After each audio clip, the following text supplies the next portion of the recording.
For our project, we have decided to talk about religious influence, which was part of the Utah culture discussion. And just a little bit about Melissa and I. I am from Papua New Guinea and Melissa is from India. And one of the most surprising aspects of history in Utah is the influence that the Church of Jesus Christ of Latter-day Saints have in establishing the state. Our presentation will follow this order. First, we will talk about the LDS influence in Utah, compare it to the main religion in India, compare it to the main religion in Papua New Guinea, and lastly, we will give our concluding thoughts. The Church of Jesus Christ of Latter-day Saints, often called the Mormon Church, has played a major role in shaping Utah's politics, education, and social behavior, which are the three aspects of society that we will use to compare to religious influences in our own countries. Since early Mormon pioneers settled in the region in the mid-1800s, the LDS faith has influenced many aspects of life here in Utah. Politically, Utah has long reflected conservative and family centered values supported by LDS teachings, often guiding policies on issues like alcohol regulation, gambling, and family law. In education, many schools and universities, such as Brigham Young University, promote moral and service oriented principles aligned with church values. Socially, the LDS emphasis on community, volunteerism, and the family unit fosters a culture of mutual support, modesty, and civic participation. Overall, the LDS faith continues to shape Utah's identity, creating a society rooted in strong moral traditions and communal values. Hello, my name is Melissa Bisa, and I will be talking about the most dominant religion in India.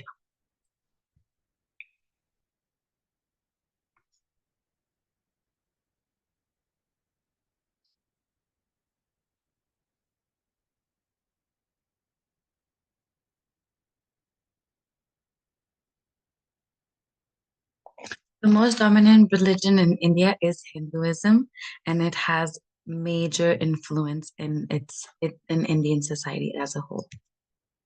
80% of the population is in India is Hindu, and the other most populous religion is Muslim. The next one is Sikhism, and we have two other smaller popular religions, which are called Jainism and Buddhism. Christianity is only 2% of um, the whole population in India. It is the oldest religion in the world. The Vedas go back to 4,000 years ago. The Vedas are their religious scriptures, and Hinduism is heavily deep-rooted influence in Indian. Key beliefs and practices, they have dharma, karma, samastra, and moksha. Dharma basically means the way you live your life and how you live it determines your karma, which is what you give to this world is what you get. Samsara is when you die, and moksha is when you seek enlightenment, and you seek the afterlife.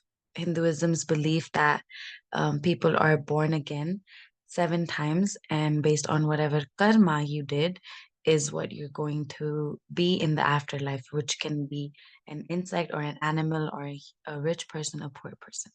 Common practices is puja, where they have colorful temples and they adorn the statue of the gods with gold, flowers, sweets, and money and milk. Festivals like Diwali, Holi, Navratri bring the whole of India together, no matter what your religion is. Everybody celebrates Diwali. It is when it basically represents good versus evil. It basically represents good versus evil. Holi is the color festival and marks the coming of spring. Navratri is when they fast for 9 days, depending on the moon cycle.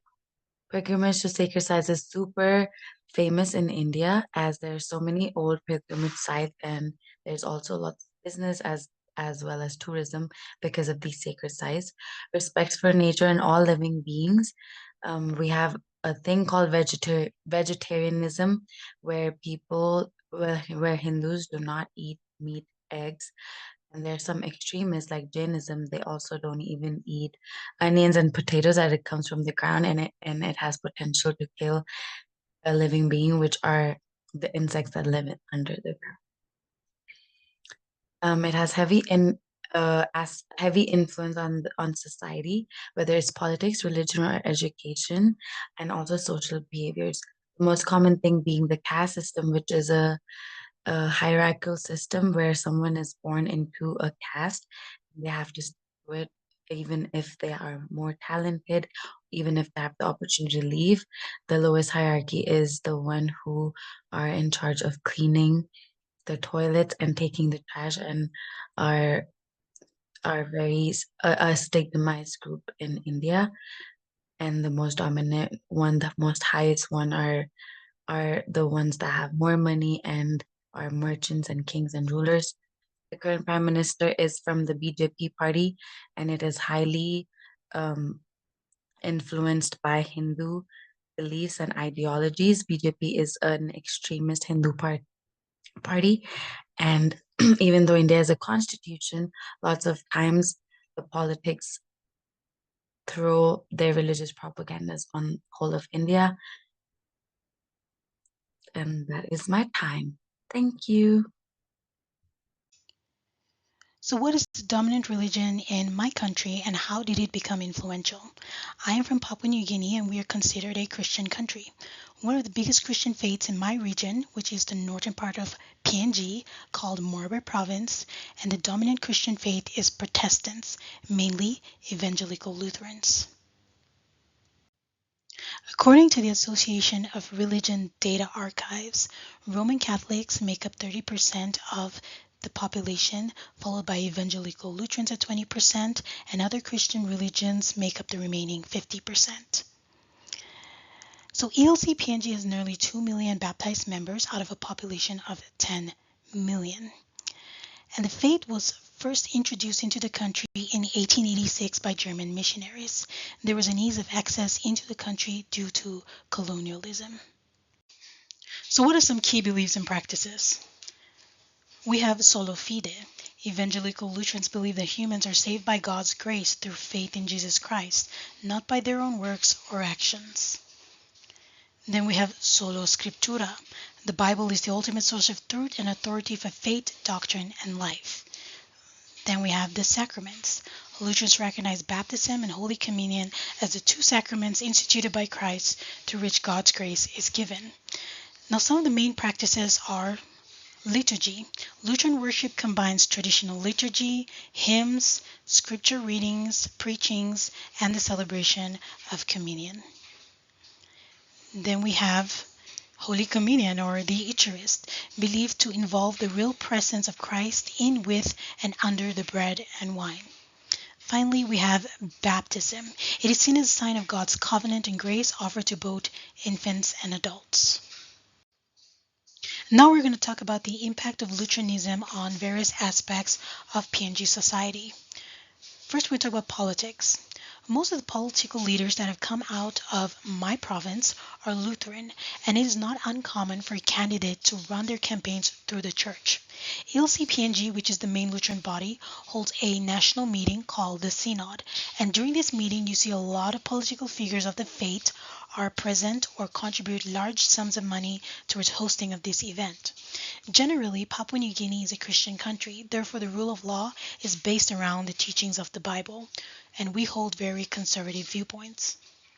Moving on to education, the Department of Education has come out with a curriculum on religious studies called the Christian and Citizenship Values Education, which is built on Christian core values.